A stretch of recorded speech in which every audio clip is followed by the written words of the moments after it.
Hey guys, welcome to another episode of Zach's Credit Card Guide. We've got a few topics to talk about this week, so go ahead, grab some snacks, let's get into it.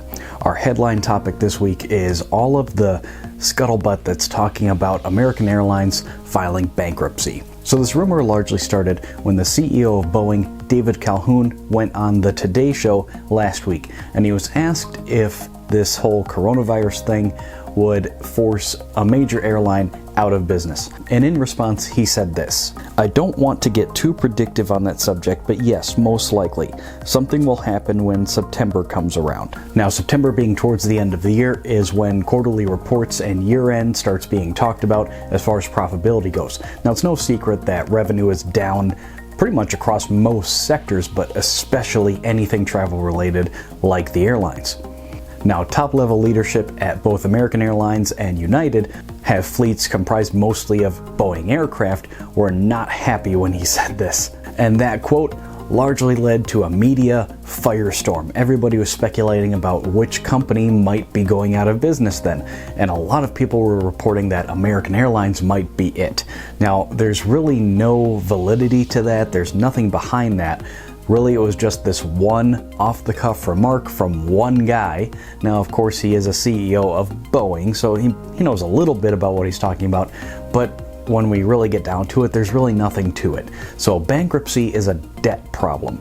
Right now, the airlines have a revenue problem, so it's really not the same thing. And American Airlines has no more large debt than any other airline. They have nothing imminent. There's really no storm coming for them. Of course, revenue's down. I'm not saying it's easy for them right now. What I'm saying is there's no reason to think that American Airlines specifically is going to go bankrupt right now. So there's no reason to go and use all of your American Airlines points. Even when I first heard about this, and this was all that was being really reported, was that American Airlines might go bankrupt, and that's really all that was out there. Even I started thinking, well, shit, I might have to use my American Airlines points because I have a healthy balance with them from a couple sign-up bonuses. So I was thinking that maybe I need to go book a British Airways flight or something like that, book it for a year out or whatever, just take a trip and use my miles.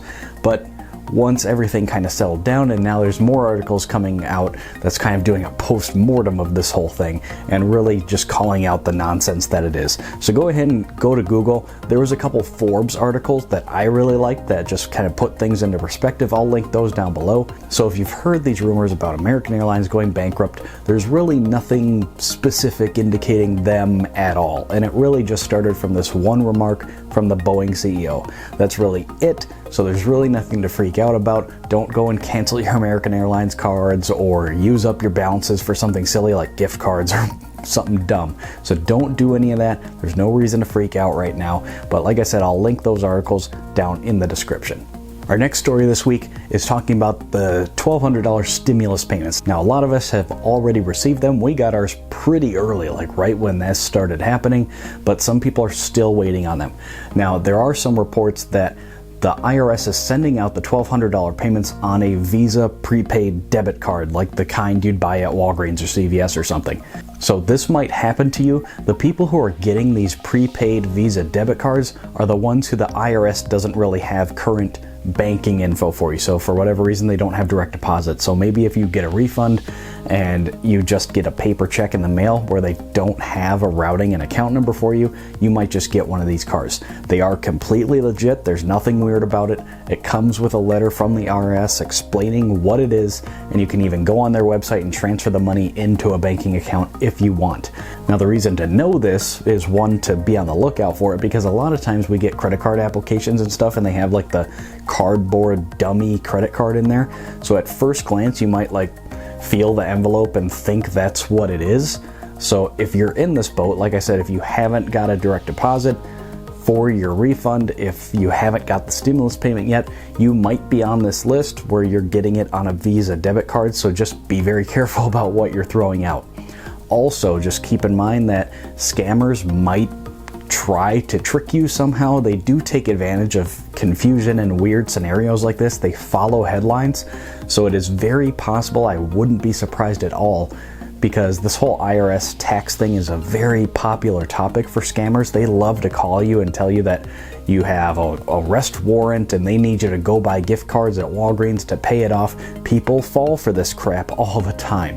So for this, I would not be surprised if they try to spin it somehow and like start calling people and like, okay, we found your banking information, but we need the numbers on that card to link it. Like, it wouldn't be that hard to confuse some people with this. One, be on the lookout for this prepaid Visa debit card. It will say something like Money Network Card Member Services, something like that, and it'll have the card inside with the IRS letter. So if you're in that boat where the IRS doesn't have your banking info, you may be getting one of these cards. Be on the lookout for it. And two, never trust anybody that calls you on the phone and starts asking for personally identifying information. Just never do that. Don't click on links and emails. I'm gonna go down a rabbit hole about phishing and everything, but just be smart, guys. If you get robocalls, if you get scam calls, just be smart. Don't give any information out over the phone. And our last story this week is kind of an interesting anecdote story that I've got. Just yesterday, I got an email from Amex, which I have a few cards with them. It's an upgrade offer from my Amex Everyday card to the Amex Everyday Preferred that has a $95 annual fee.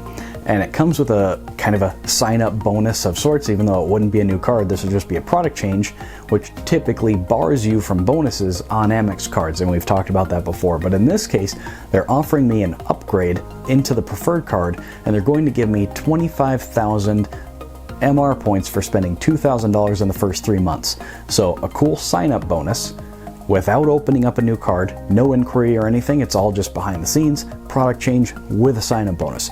Now this is pretty interesting for a couple reasons. The first is Amex hasn't really put me under their microscope. I haven't got a financial review or anything weird like that. I have 5 cards with them, even though the limit is now 4. We're going to talk about that next week, so make sure you're subscribed. But I have 5 cards with them right now, and I don't spend a ton of money on them. I have a couple small bills on auto pay with a couple of them just to keep activity going, and I do use the heck out of my Amex Business Prime. That's the only one I use on Amazon because it's 5% back.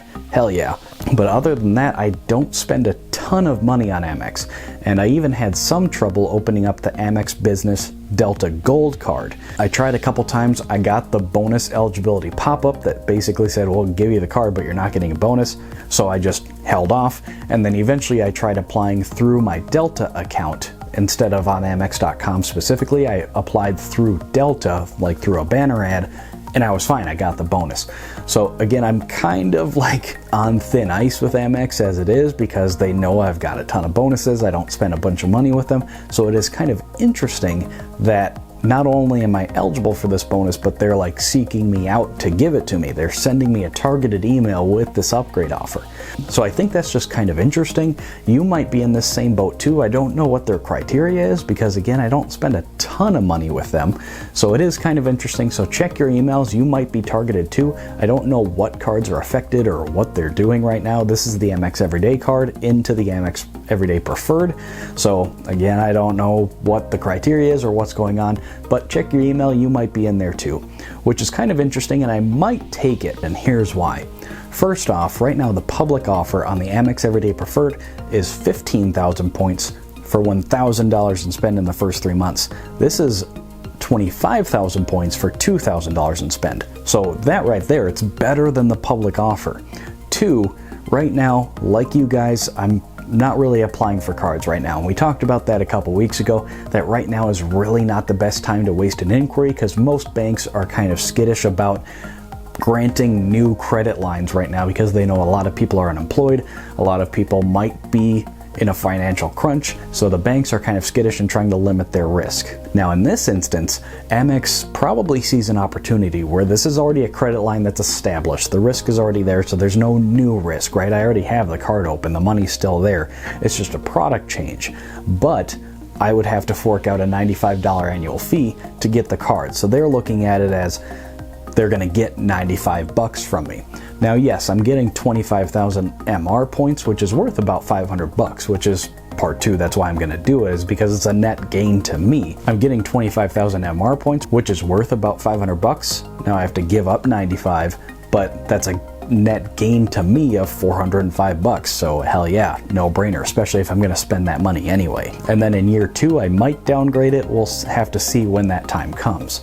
But what Amex might be looking at is maybe they have the MR points like already budgeted. Maybe that bucket's already there, but revenues are down because swipe fees are down. People aren't spending as much money. So maybe this is a chance for them to just get a quick $95 from a couple people, and maybe they're targeting other cards too. I don't know. So if you have any American Express cards, check your emails. Again, I don't know what their strategy is or what cards are being targeted, but maybe they're just going across the board and trying to bump people up into these annual fee paying cards to get some annual fees to make up for lost revenue. It would be kind of smart on their part, and I see why they would do that. And like I said, again, they're giving you points which have value, but maybe they're counting on you're not going to cash them in right now because people aren't traveling. So maybe they're looking at it as kind of loaning against MR points. Maybe I'm really just speculating, and I'm not an accountant and everything else, but I think it makes a little bit of sense if they were thinking that, okay, we'll give these people some points now, knowing that people aren't traveling, so it's just going to sit there, but we got some annual fees coming in. Maybe that makes sense. But anyway, like I said, I'm probably going to take it, so check your emails, maybe you got targeted too. But those are the stories for this week, guys. My question for you is, have you been targeted? I'd love to see some data points for this whole American Express thing. If you got targeted for a card, let everybody know down in the comments below what card you have, what they were targeting you to upgrade to, and what the bonus was. If you have any data points, please provide those down in the comments. But if you guys would like to get in touch, here's my social media links. If you enjoyed the video, if you like these kind of topics, we try to do these at least once a week. So if you enjoy this type of content, leaving the video a thumbs up and hitting that subscribe button are pretty easy and free ways to help support the channel. That's all I've got for you this time, guys. See you at the next one. Hey, thanks for watching. Make sure to drop a comment down below and give the video a thumbs up. Here's some other videos that I think you'll really like. Make sure to subscribe to the channel so you don't miss any future videos, and I'm on Facebook and Twitter as well. See you at the next one.